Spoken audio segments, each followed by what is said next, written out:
about private money, you're talking about relationship lending, as we'll talk about in a minute here. But when you got to reset your mind, whether you're on the buying end or the borrowing end or the lending end, you got to set your mind correctly. And there's some people that don't do that very well, so I always say that. As I said, my theory of lending is after a man pays interest on a loan from Quincy, he knows how a cow feels after she's been milked. See what I mean? So, everybody's probably heard this quote from Hamlet and Shakespeare: neither a borrower nor a lender be, for loan oft loses both itself and friend, and borrowing dulls the edge of husbandry. Anybody ever heard that? Well, it's a quote from Shakespeare out of Hamlet, and mostly Shakespeare was wrong. So the quote from Hamlet, and then you got Quincy Long saying Shakespeare was wrong. But we can forgive Shakespeare because he didn't have the benefit of hearing about self-directed IRAs. So we're going to talk about why Shakespeare was wrong. In fact, aren't we in a bit of a trouble in the economy now because we got too little lending and borrowing? Is that correct? Right. So our economy thrives on lending and borrowing, correct? So think about that for a minute. Okay. What is the worst thing that's going to happen to you if you loan your funds out? What's the worst thing that can happen? Don't pay them back. Well, some people say foreclosure, but Bill is the right answer, which is? They will pay them back. That's correct. If you're doing hard money lending or correctly, then the worst case scenario is not this one where you take the house back and it looks like this, right? If you're doing it correctly, the house looks like this when you take it back and you look like this. Which would you prefer, A or B? B, right? So I've come out with some rules that I like to consider from a lender's perspective. Now, I know we just talked about you borrowing IRA money, right? So why am I talking about the lender's perspective? Because I will tell you that you've got to think like a lender in order to be a successful borrower, okay? And furthermore, you may want to loan your money out. The best way to become a a private money borrower is to loan your money out yourself so you understand the process. So things from a lender's perspective. One, don't loan on something you wouldn't be excited to own if the borrower defaults. Does that make sense to you? Yes. I've actually made this mistake before, okay? Some of these were School of Hard Knocks for Quincy Long, and some of them are for my clients. But don't loan on it if you wouldn't be excited to own it. I loan on property all the time. If they foreclose, I'm happy, literally. If they pay me back, I'm less happy, but I'm satisfied, okay? So that's rule number one. Rule number two, do not advance funds for repairs until the repairs are done and inspected. Okay, this is from the lender's perspective. You know what happens? That knocks me out of loans to some people because they say, I don't have the money to start the repairs. Then you're not my kind of borrower, right? I want you to do the repairs and then I'll pay for the repairs. So that's rule number two. Rule number three is do not loan to someone you would feel uncomfortable foreclosing on. Well, wait a minute. But Jim Ingersoll is my friend. Yes, Jim? No, would you foreclose on your own mother? You know I would, Jim. Because my mother loves me and she knows me and she raised me and she knows it's just business, Mom. And besides, you said that yesterday. And besides, I said that yesterday. That's right. But anyway, don't loan to someone you feel uncomfortable foreclosing on. I have seen a lot of friendships ruined because life happens. Anybody agree with me on that? Yes. Life happens. You don't know what's going to happen, and it's unexpected a lot of times, and I've seen friendships ruined. So that is the one part that Shakespeare was right on is for loan off loses not both itself, because we don't care about that. That's foreclosure, and we love that, and friend, and that is true.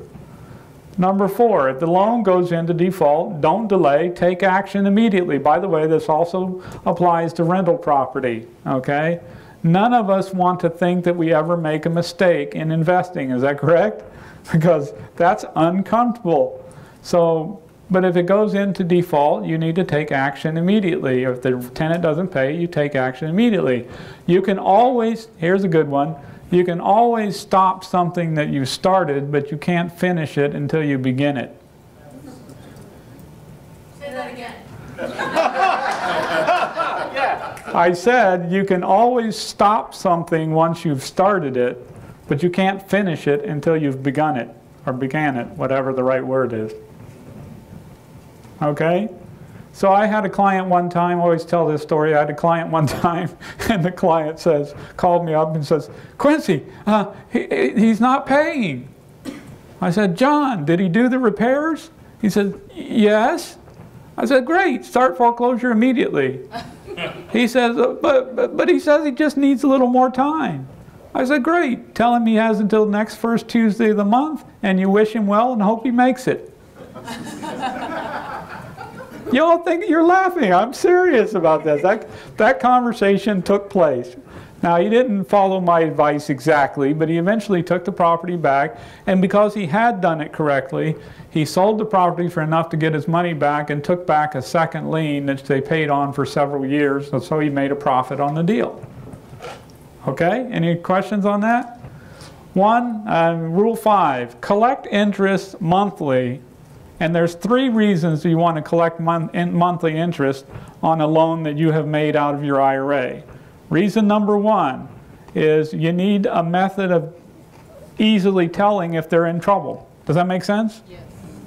If the payment's not showing up, that's going to be an indication that they're in trouble, and you need to poke your eyes up and go, wait, what's going on with this, right? 2, you need the borrower to feel the pain of the payment. That's what I call it, the pain of the payment. You know, Bill needs to know that if he's borrowed my money, he's got a monthly obligation. And I know a lot of my clients do not follow this rule. They go, well, I'll just loan it to them and they can pay me at the 8. Verify that hazard and, if necessary, flood insurance is in place, naming the lender as insured. I can tell you this one gets missed all the time. You're so focused on getting the damn paperwork done and getting the funds to the title company on time, right, that you just kind of forget to check the title, the hazard insurance policy to verify that your IRA is named as a lender on it. And if you don't, what happens when there's a claim? It's a problem, isn't it? Okay, 9. Insist on evidence that property taxes and homeowner association dues are paid whenever they become due. This is another school of hard knocks for Quincy Long, because here's what happened to me more than once. You're paying me, you know, regular monthly payments, everything's good. Comes up to the end of the year, you're not quite ready to pay it off, but you've been paying me, the mailbox money's been coming in for the last 12 months. I go, oh, it's okay, no problem, we'll extend it, no problem. I've been doing this. One guy, my record is 9.5 years that he paid me 12% interest for 9.5 years before finally it got paid off. So I'm pretty nice about that. But the problem is, if you make a 1-year loan, do you have to worry too much about delinquent taxes or HOA dues? Not too much, because generally they're paid at closing. Otherwise, you wouldn't have a title policy that covered it, right? So 1-year loan is not too bad, but you extend it 3 or 4 years, that can eat up your equity in a property in a hurry with delinquent taxes and fees and stuff like that. It's just something that's easy to forget. Number 10, okay, now this is going to hurt the people that want to borrow money, but get a personal guarantee if you either are lending to an entity like an LLC or a trust or something like that, or if you're lending on property that's not quite as up to your standards. So, for example, I had a property that I made a loan on. Then the guy had borrowed money from me 4 times previously and paid it back, and they were always pretty houses, you know, pretty houses, nice deals. I got paid. Sometimes he was a little slow, but he paid, right? So he came up with this package deal where he had 4 houses, 4 small houses on 1 lot. I mean, how could you lose money on that, right? But it was in the hood. Okay, I'm sorry, it was just in the hood, okay? I said, well, you know, I don't really like the collateral, but I like you as a borrower, and so I'm going to go ahead and make the loans as long as your daddy Warbucks, his father, who was a millionaire in California, signs a personal guarantee. So I made Daddy sign the personal guarantee. Then I don't violate the rule about not advancing money for repairs, and I had an $18,000 escrow on this loan, okay? And so it was, I think, a year, 18-month loan in this case.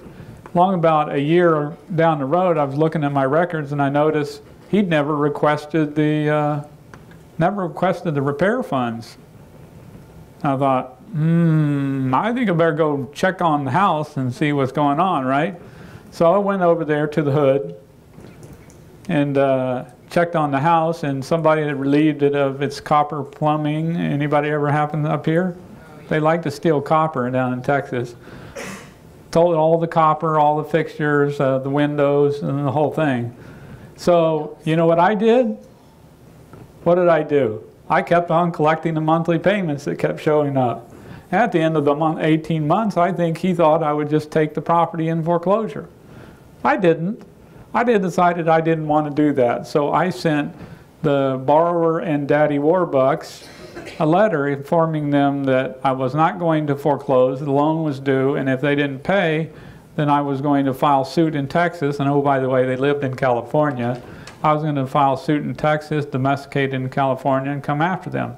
A week later, a $56,000 check showed up from Daddy Warbucks, and my problem was solved. Okay? So those are some 10 very honest and real-world practical things about being a private money lender if you're going to be in that business. Okay? Now, it's not always a bad thing when you have to foreclose. I had a mailbox money on a $200,000 loan for 5, 6, or 7 years, I don't know, several years. The interest was 12%, so I got $2,000 a month. Everybody knows the math there, right? 1% a month, $2,000 a month. I was happy the mailbox money showed up on or before the 1st every time. But they kept saying, like, well, we can't refinance. We got this stupid lawsuit. I mean, it's like, we're going to kick their butt. It's no big deal. So 5 years later, I got a call that says, hi, I'm the judgment creditor on this. And I said, what do you mean judgment creditor? He says, I have a $500,000 judgment against your borrowers. Is that loan really in place? I said, yeah, it's really in place.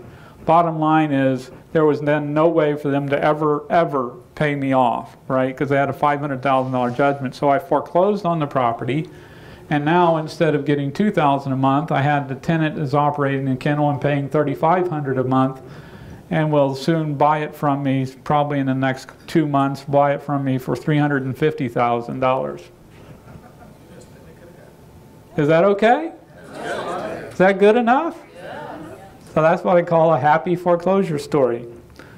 Okay, now we're going to talk about switch and talking about using OPI, or as you've already know, is using other people's IRAs. Because I've told you about the loan shark, the lender side of the equation, right?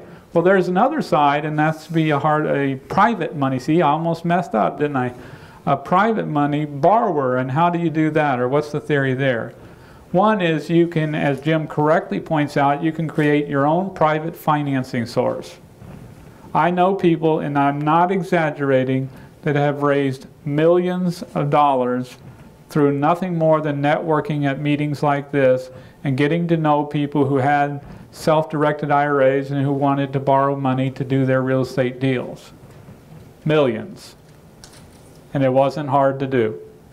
Because you know what they did? We had someone up here that was talking about networking and letting people know. You got to let people know what you do. Is that right? Your social media page has got to let people know that you're a real estate investor, right, Kevin? If they don't know, how are they going to ask you, right? So you go to a meeting like this. I hope every one of you brought a lot of business cards, right, Jim? Because that's what you need to do. Business cards are cheap. And you see somebody face to face and you know they've been trained by Jim Ingersoll and, well, Quincy Long. Then you know they're good folks. No, I'm not saying that. But my point is, you know that's somebody you may be able to do business with. A lot of the relationships that I have, the vast majority of people that I invest with, I have met at a meeting just like this. So I hope you did have lots of business cards, and if you didn't, by golly, spank yourself, and next time you go to a meeting, have 500 business cards with you, and I'm totally serious about that. So, anyway, but you can create your own private financing source. You can also partner with other people's IRA money. Who says you have to borrow the money? You can partner with them. In other words, if you are looking for each money, as opposed to money to borrow to, you know, for your retirement account, if you're looking for each money, then why don't you put up the sweat equity and let the IRA put up the money? That is an ideal situation because the IRA is supposed to be a hands-off, arm's-length investment, correct? You have the skills and the time and the deal. The IRA has the money. Does this make sense to you? Yes. This is not rocket science here, right? You put two people with needs together, one who needs the money and the other who needs the deal, and you have a great partnership. I do this all the time. Okay, so things to consider from a borrower's perspective. Again, you can't be a good borrower without being a good lender. So I would encourage those who want to become private money borrowers to do some lending so that they understand and can understand how a lender should think, even if they don't. So things to consider. One, borrowing private money. Notice I didn't say hard money here, did I? Borrowing private money is all about one thing, and that's your relationship with the lender. Borrowing private money is relationship lending or borrowing. Does that make sense to you? It's all about that relationship, and that is the most important thing to you. Well, an update's available. That's nice to know. So keep that in mind because it has effects on what you do. Always take the lender's temperature when it comes to risk tolerance and how desperate they are for the income. Never, I know this is going to be hard for you to swallow, but never borrow somebody's money who would either be devastated if it was lost or desperately upset and unhappy if you pay it back. In other words, if they have to live on the income and would be devastated if the money got lost, that is not a good private lender. They will be very tempted to lend you that money. That is not a great deal for you as a borrower. You need somebody like me who has no time and plenty of money to lend. I'm the perfect, not that I'm going to do that in Virginia, by the way, but I am the perfect candidate for somebody who would make a private loan. Does that make sense? You see why? Because if I lost money on a hard money loan that I made, I would be pissed, but I wouldn't be broke. And if you pay it back, I don't really care if you pay it back. There's another guy around the corner that needs it. So that's who you're looking for with a private lender. Does that make sense to you? Yes, Bill? Would your mother co-sign my loan? No, my mother would not co-sign your loan. I'm special. 3, this is the one that I never understood why private borrowers didn't understand this. You need to make the process painless for your lender. Let me say that again. You need to make the process painless for your lender. If you're borrowing from a self-directed IRA, a Quest IRA, Inc., by the way, if you're doing that, then what you need to do is understand the paperwork process. You need to help them fill out the paperwork, because who has the information on the property and the borrower name and all that? You do, right? Not them. You need to make it so easy that all they do is sign a piece of paper and get checks in the mail into their IRA. Does that make sense to you? It's amazing to me that private borrowers expect the IRA owner to do all the work. That's retarded. I mean, that's just not the way to do it. You want to make it painless for them because you want them to be happy. 4, protect your lender's interest at all costs, even if it means you lose money on the deal. Whoa, what? Go back up to number 1. It's all about your relationship with that lender. I'll tell you a story from my friend Danny Williams in Atlanta, Georgia. Danny is a investor, and he does a pretty large volume of property, okay? And he got a call from one of his tenants one day, he and his wife, and he says, they said, well, we had a fire and the unit basically burned. And he says, oh gosh, was anybody hurt? No, nobody hurt. Okay, cool. Well, Ann, just pull the file. Let's call the insurance company. Well, Ann pulled the file. Guess what? They forgot. They had just forgot to do that. Now, had that borrower, by the way, had that lender been following these rules, would that have happened? No, because the lender would have insisted on the insurance before they funded the loan. But they just forgot. Now, Danny's a good guy, and he says, well, you know, I don't know what to tell you. I'm sorry. It was a terrible phone call to make. Can you imagine making a phone call like that? No, that would not have been fun. But you know what? He had a good lender, because you know what the lender says? Well, crap, you know what? That's my fault too, because I didn't follow up. How about we just split the loss, was what the lender said. Now, is that a good lender to have? You know what Danny said? What do you think Danny said, Bill? Hell yeah. What do you think Danny said? I guess so. I guess so? Wrong. You're all wrong. No, what Danny said is, no, listen, I have another property that's paid for free and clear. I'm going to walk the mortgage off of this property and over onto that other property was free and clear to make sure that I'm going to take care of you. Now, how many loans do you think they've done in the year since? About 20 loans that they've done in the year since. Does that make sense to you? These are real issues. When you're borrowing money, you need to think like a lender, because the lender is not likely to know how to think like a lender. That's why I did the first part of the conversation, okay? There are trillions of dollars with a T, not with a B, with a T, trillions of dollars out there in retirement accounts. At last count, over $5 trillion in retirement accounts and IRAs. I mean, a lot more than that in retirement accounts, but most of it's in 401k plans. Every time you go to a gathering of people like this, there are actually millions of dollars in this room available for investment in your real estate deals. How many people knew that or suspected that? Millions of dollars are available in this room for your real estate deals. Is that interesting to you?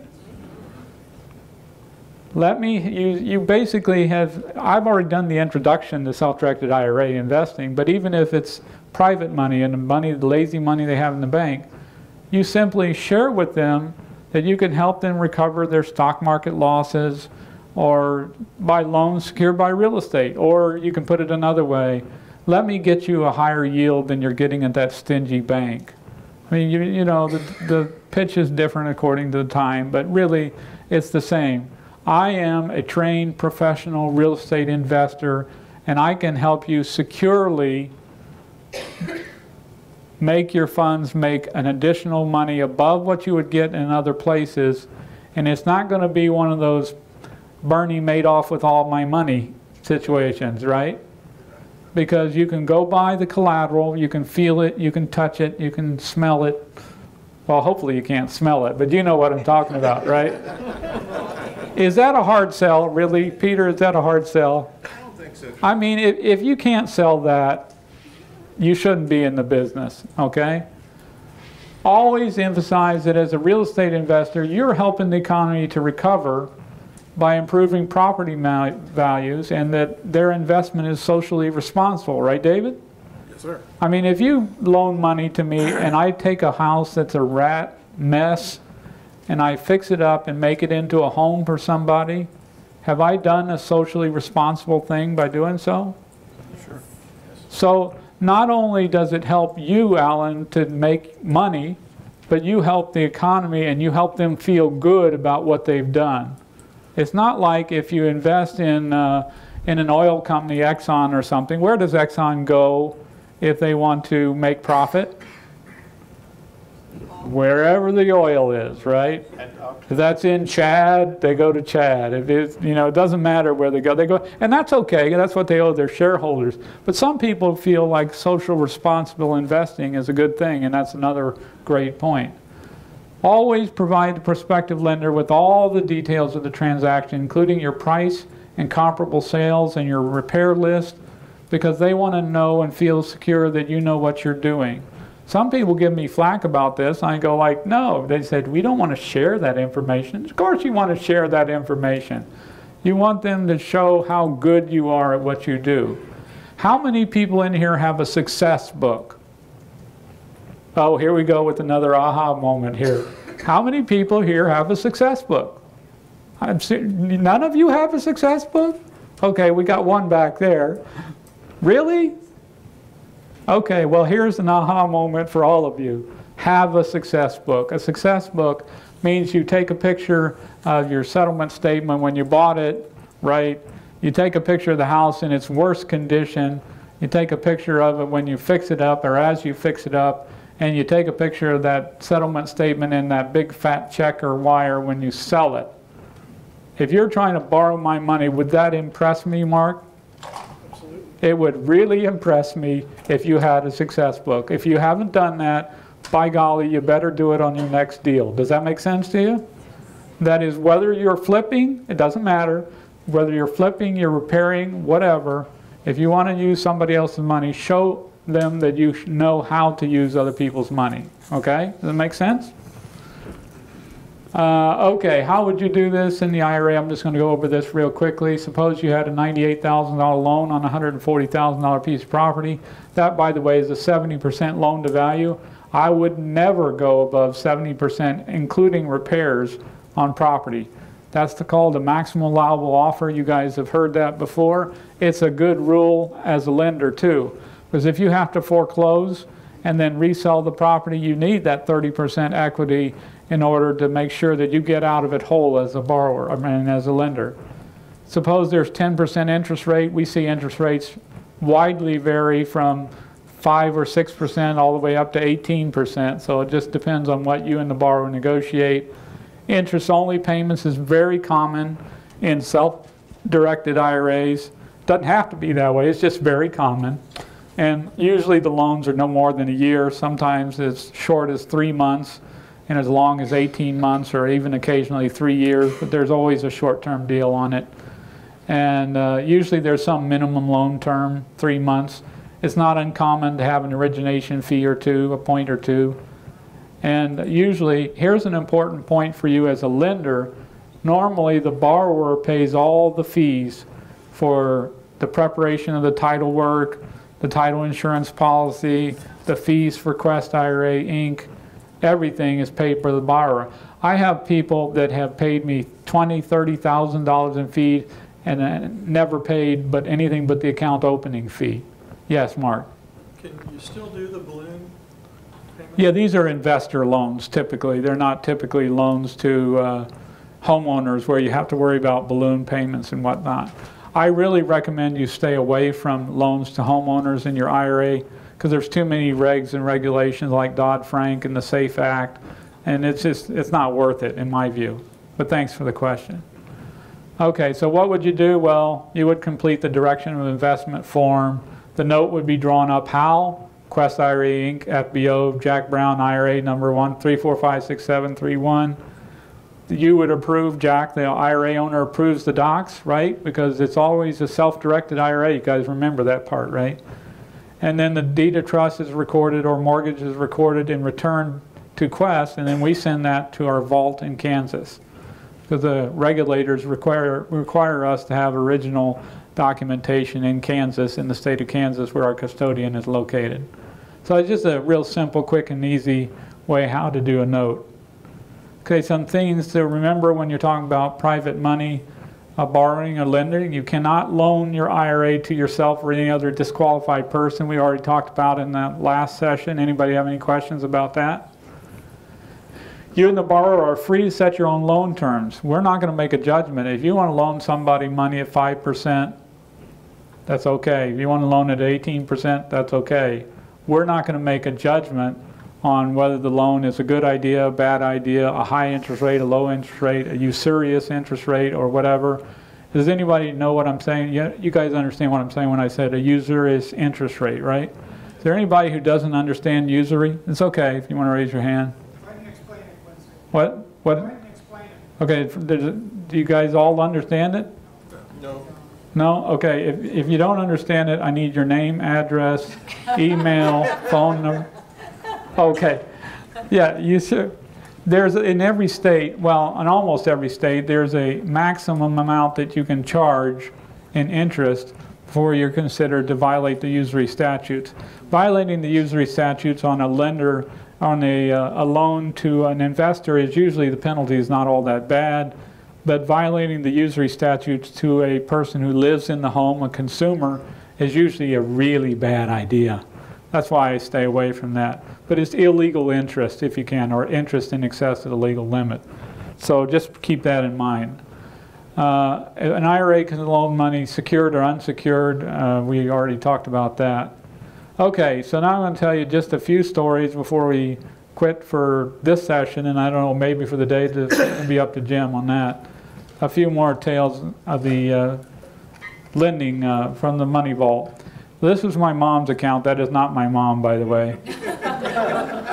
But back in, think of the timing on this. Back in 2006, Mom had an account, and her whole retirement was $64,960.09, and she thought her financial advisor wasn't doing that great of a job.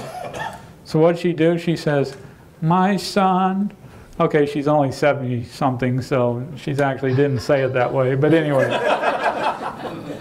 Sounds better. But anyway, she said, well, I notice you're a very successful son at doing hard money lending. Can you work my account for me? So she transferred it to a self-directed administrator, which was not me, but somebody that I knew really well. And she transferred it in 9/25/2006. Over the next 3 years, I built it up to $90,259.23 only by doing hard money loans between 12 and 15% interest with some points, okay? And never more than 70% loan to value. And yet I built it up to $90,259. That's a dollar increase in 3 years of $25,299, or a percentage increase of 38.95%. How is that? How did I do for my mom? Is that okay? That's not bad, is it? It was nothing tricky. It was nothing extraordinarily risky. I had title insurance. I had surveys. I had the normal stuff. And yet, that's a pretty good return. And I want you to keep that in mind when we talk about Roth conversions tomorrow. I can't wait to share my theory about that. Here's another borrower's perspective. Remember, we're talking about lending and borrowing, right? After hearing me talk or give this talk, one lady that was in a real estate club in Houston said, I wonder if I can really get a rental property with no money out of my pocket. So she said, I'm going to try. So she came across a guy who was retiring from, or being retired. I don't really know if he was fired or just quit. But he was being retired from a company, and she had the following conversation with him. Hey, you're quitting your job, or you're leaving your job. Did you have a 401k there? I said, well, sure, I did. I had a 401k. She said, did you know you could roll that into an IRA? I said, oh, really? Yeah, okay. I kind of knew that. I said, do you know you could self-direct your IRA and actually invest in real estate through loans? I said, really? Yeah, no, that's kind of interesting. I said, do you know I'm a professional real estate investor? That's what I do for a living. And so she negotiated a loan where she borrowed $67,000. I looked up the tax value, it was $99,370. How's that for loan to value? That's not too bad, is it? Not too bad. And the $67,000 including $5,000 for repair escrow. That is not the house, by the way. Yeah, no, that's not the house. And basically she negotiated an interest rate at 10%. I guess she wasn't that good of a negotiator, because I wouldn't have paid 10%, but whatever.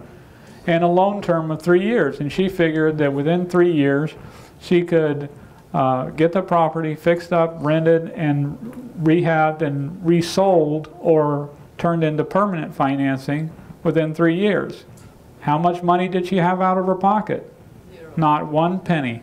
Zero. Nothing. How many houses could you buy if you had nothing into them?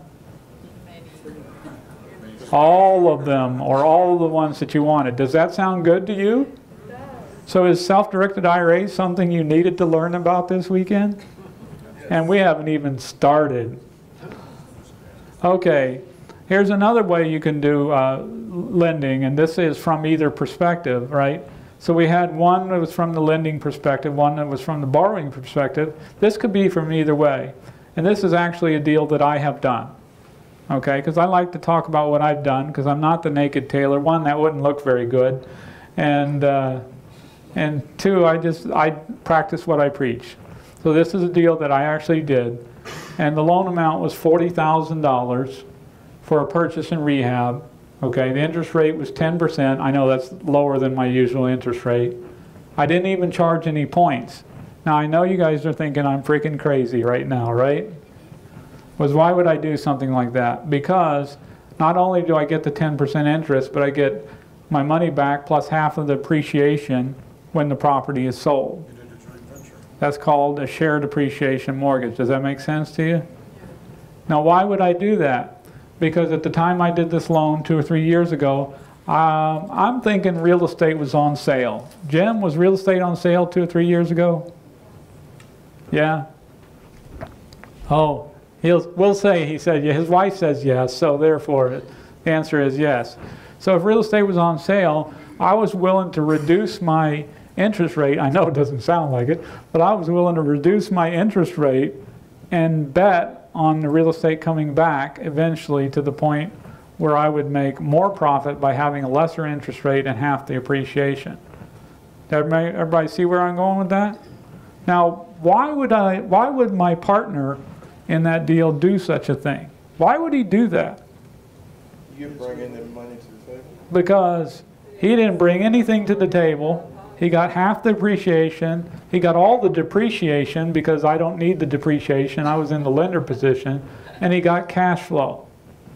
Cash flow, depreciation, expense, and half the appreciation of the equity.